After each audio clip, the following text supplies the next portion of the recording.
back in the days of King James in the 1600s, there was a gentleman running around that was a magician, and he was calling himself Hocus Pocus. And the phrase Hocus Pocus has a lot of different theories about how it originated, but one of them is based upon this idea of transubstantiation, which we have an article on at various websites. One is TorahZone.net, and the other one is LambLegacyFoundation.com, and the new Natsarim Life.com, which you can become a subscriber of. This is the top of the article. Looks kind of like a scrying ball there, doesn't it? Well, those are hands and a piece of flat bread. Hoc est corpus meum. Anyway, it's Latin.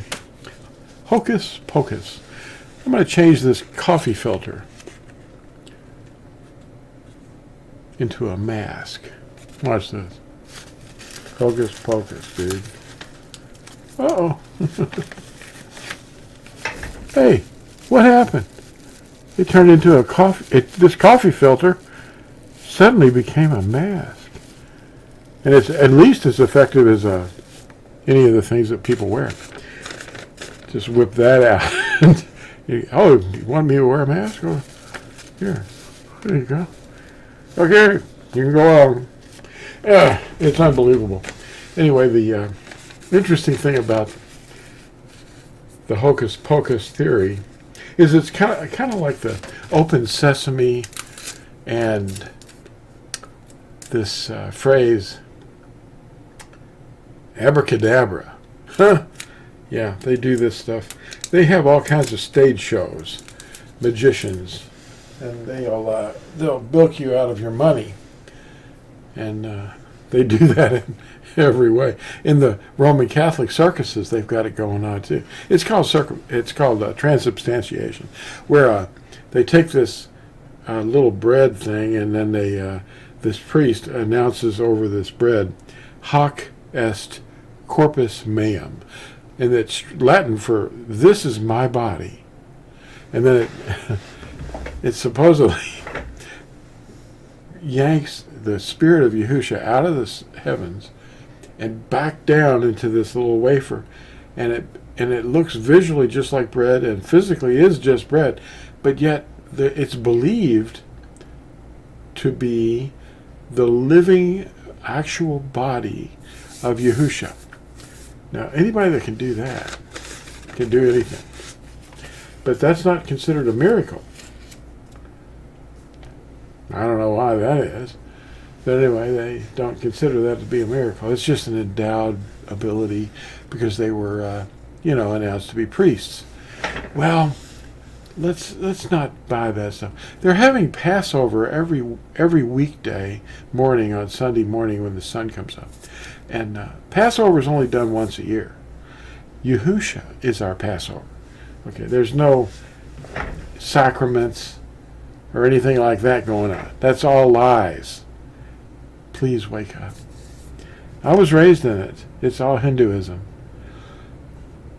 The thing I'd like to talk to you today about is this article that we're loading up to natsarimlife.com very soon.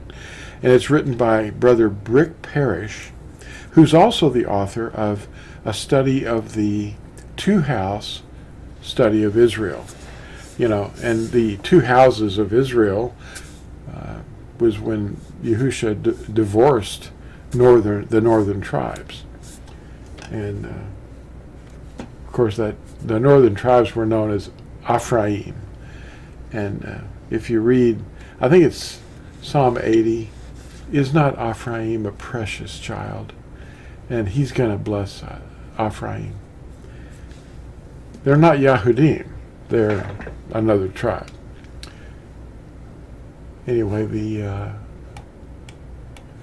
article is actually going to be there soon. It may be by the time you see this video.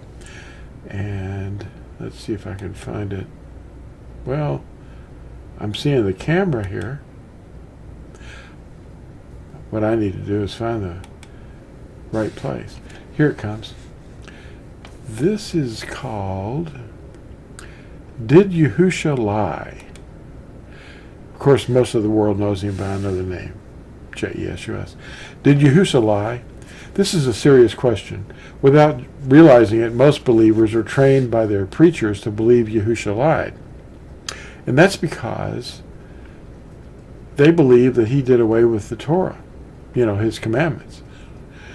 Think not that I came to destroy the law, that's the Torah, or the prophets.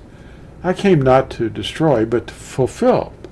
Now that word fulfill is misunderstood. It means complete.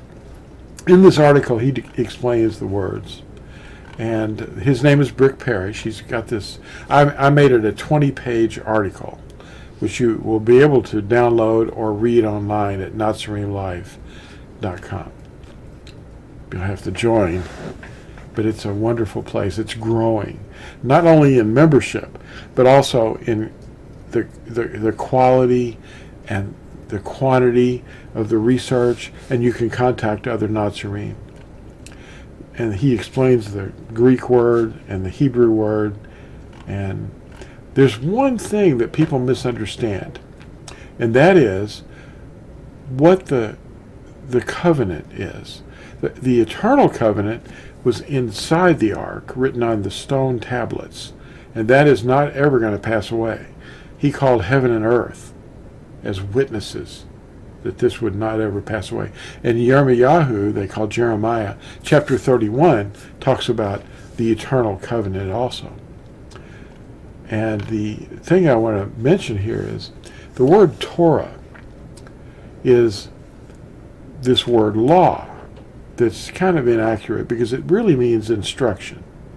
And the plural is Toroth, instructions. Notice the law that's referred to at Hebrews 8:10 with the meaning of the Hebrew word spoken by Yahusha at Matthew 5:17 is the word Torah. At Hebrews 8, this is speaking of the same covenant in stone tablets inside the ark, but to be written on human hearts. And Ezekiel talks about that also. Anyway, at Hebrews 8:13, we find Torah still to mean instruction, yet this Torah is discussing the instructions for animal blood and offering animal blood, and the prescriptions for the old priesthood, handwritten on a Torah scroll, placed beside the ark, written in handwriting on an animal hide. And this is found at Deuteronomy 31, verse 26. Now that's also called the Torah, the instructions, the law. Now that's where Christians have misinterpreted it. Theologians down through the centuries have equated the word Torah in this instance with the commandments inside the ark, and misunderstood Paul's writings about the law, or Torah, that were written on a scroll beside the ark that was about animal blood.